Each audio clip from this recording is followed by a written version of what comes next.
What if the greatest general in history never needed to fight a single battle to win? More than 2,500 years ago, a man wrote 13 chapters that forever changed the way the world understands power, conflict, and strategy. Kings read his words before marching to war. Generals memorized every line as if it were a prayer. And even today, CEOs, politicians, and leaders around the world keep this book as if it were a sacred secret. His name was Sun Tzu, and the most powerful lesson he left behind was not about war. It was about how to live. Before we talk about his lessons, we need to understand who Sun Tzu was and why a book written 2,500 years ago still governs the strategic thinking of the modern world. Sun Tzu lived during the Warring States period in ancient China, a time of absolute chaos. 7 rival kingdoms fought for supremacy.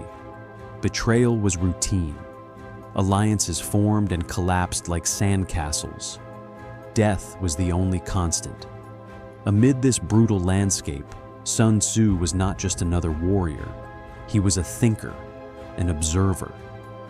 While other generals counted swords and soldiers, Sun Tzu counted something different: the enemy's weaknesses.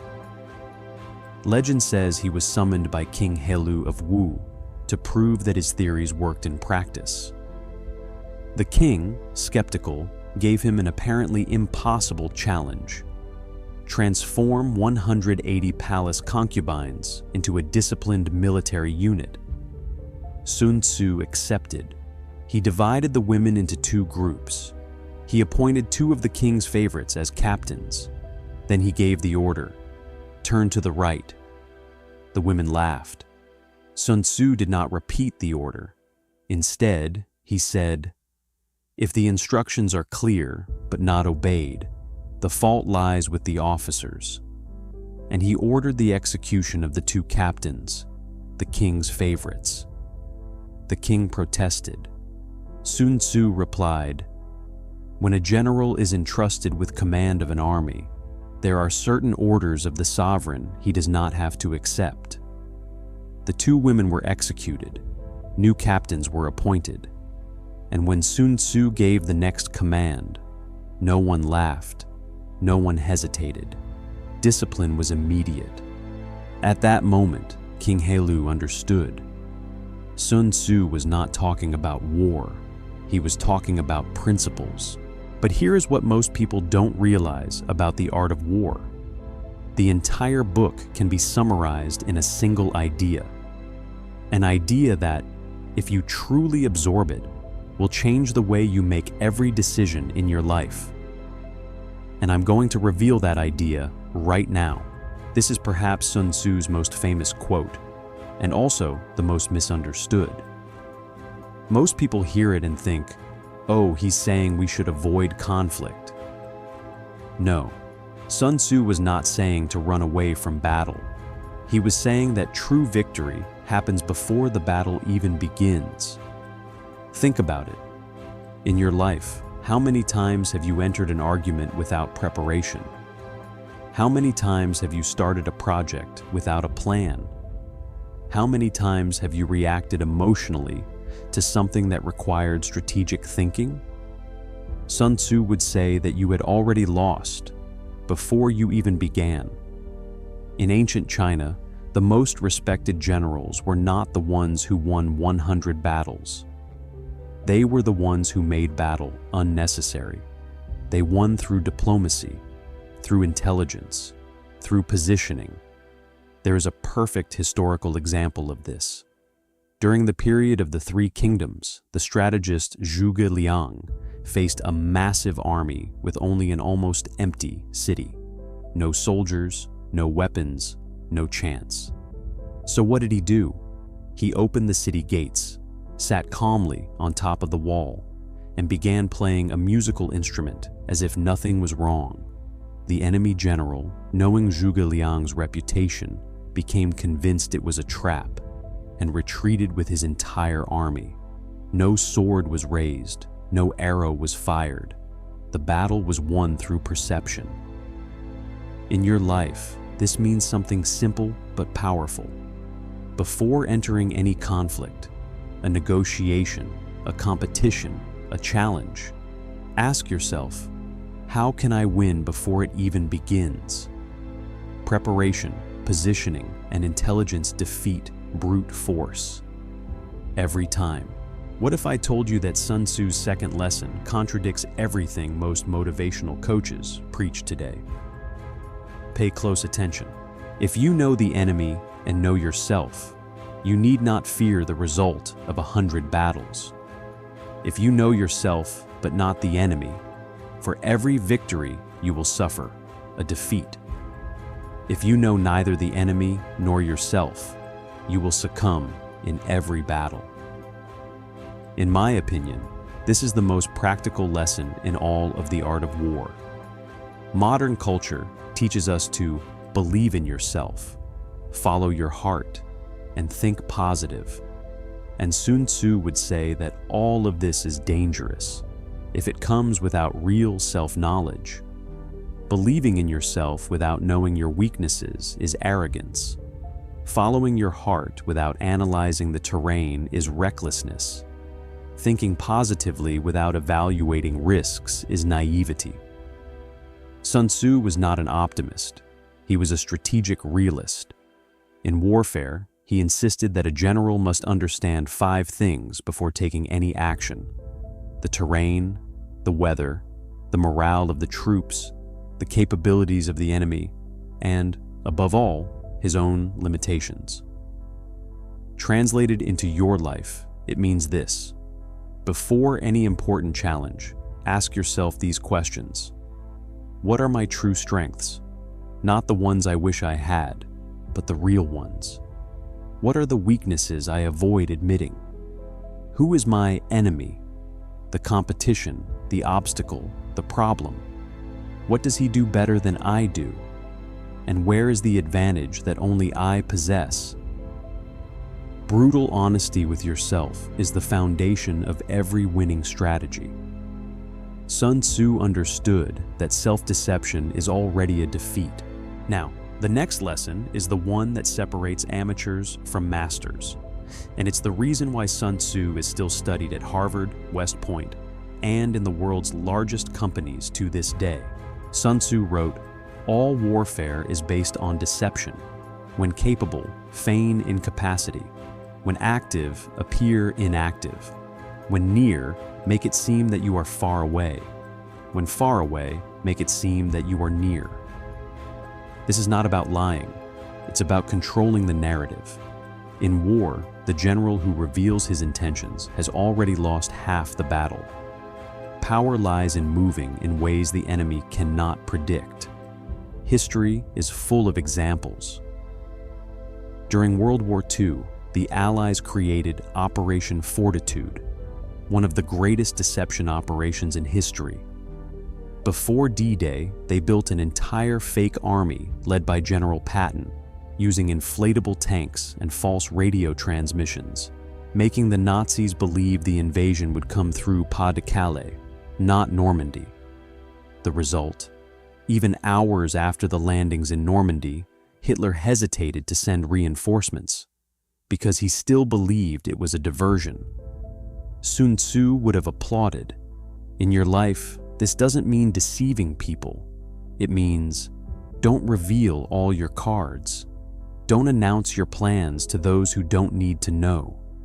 Don't expose your weaknesses to those who might use them against you. The most successful people in the world often work in silence. They move before they announce. They surprise with results, not promises.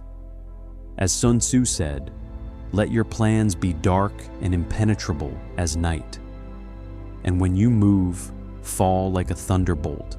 If you've been following along this far, I'm sure these lessons are starting to make sense.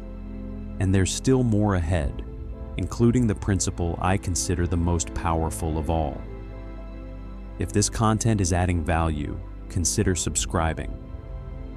On this channel, we don't just tell history, we reveal the lessons that history has hidden. Water shapes its course according to the nature of the ground. In the same way, in war, there are no constant conditions. This is the lesson of adaptability, and perhaps the most relevant one for today's world. Sun Tzu observed nature and realized something profound. Water is the most powerful force on the planet. It carves mountains, it destroys cities, it sustains all life. And it does all of this because it never insists on keeping a single shape. Water finds the path of least resistance. It moves around obstacles. It fills empty spaces. It does not fight the rock. It slowly, patiently dissolves it. In war, Sun Tzu despised rigid generals, those who followed a single plan regardless of circumstances. To him, rigidity meant death. Flexibility meant survival. Genghis Khan understood this perfectly. The Mongols had no fortresses, no cities, nothing tying them to one place. And because of that, they were nearly unbeatable. They adapted to every terrain, every enemy, every situation. While massive empires collapsed because they could not change, the Mongols built the largest land empire in history because they were like water. In your life, ask yourself, when a plan fails, do you panic or adapt? When the terrain changes, do you insist on the old path or find a new one? When an obstacle appears, do you collide with it or move around it? Sun Tzu teaches us that strength is not about being unbreakable. It is about being unstoppable. The person who adapts faster defeats the person who is stronger, every time. The last lesson I'm going to share is different from the others, because it's not about winning battles. It's about what happens after you win. And this is where most people fail. Sun Tzu wrote, "In war, I have heard of reckless haste, but I have never seen a clever operation that was prolonged." In other words, a long war is a lost war. This principle is brilliant because it goes against human instinct. When we are winning, we want to continue. When we have the advantage, we want to exploit it to the very end. When the enemy is weak, we want to crush them completely. Sun Tzu would say, "Stop." He understood something that few leaders throughout history have truly grasped. War has a cost, and that cost grows exponentially with time. It doesn't matter if you are winning. If the conflict drags on, your resources are drained, your morale weakens, and your allies begin to scatter. Napoleon learned this the hard way in Russia. Hitler repeated the exact same mistake. The United States experienced it in Vietnam and Afghanistan. Wars that began with quick victories turned into prolonged disasters, exactly as Sun Tzu predicted 2,500 years ago. In your life, this lesson is fundamental. That argument with someone you love, do you really need to win at all costs? Or would it be wiser to resolve it quickly and move on? That project that isn't working, do you keep pushing out of pride? Or do you recognize the loss and redirect your energy? Sun Tzu teaches us that knowing when to stop is just as important as knowing when to act. A victory that costs more than it is worth is not a victory. It is a disguised defeat. Sun Tzu wrote only 13 chapters, about 6,000 characters in classical Chinese. A text so short it could fit on just a few sheets of paper. And yet, this text has crossed 25 centuries. It has been translated into nearly every language on the planet.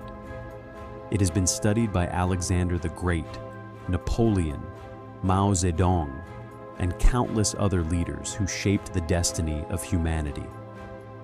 But Sun Tzu's true genius is not found in his military strategies. It lies in the fact that every principle he wrote transcends war. Winning without fighting is about emotional intelligence. Knowing yourself is about self-awareness. All warfare is deception is about strategic communication. Be like water is about resilience. A prolonged victory is never profitable, is about the wisdom of knowing when to stop. Sun Tzu did not write a manual of war. He wrote a manual for life.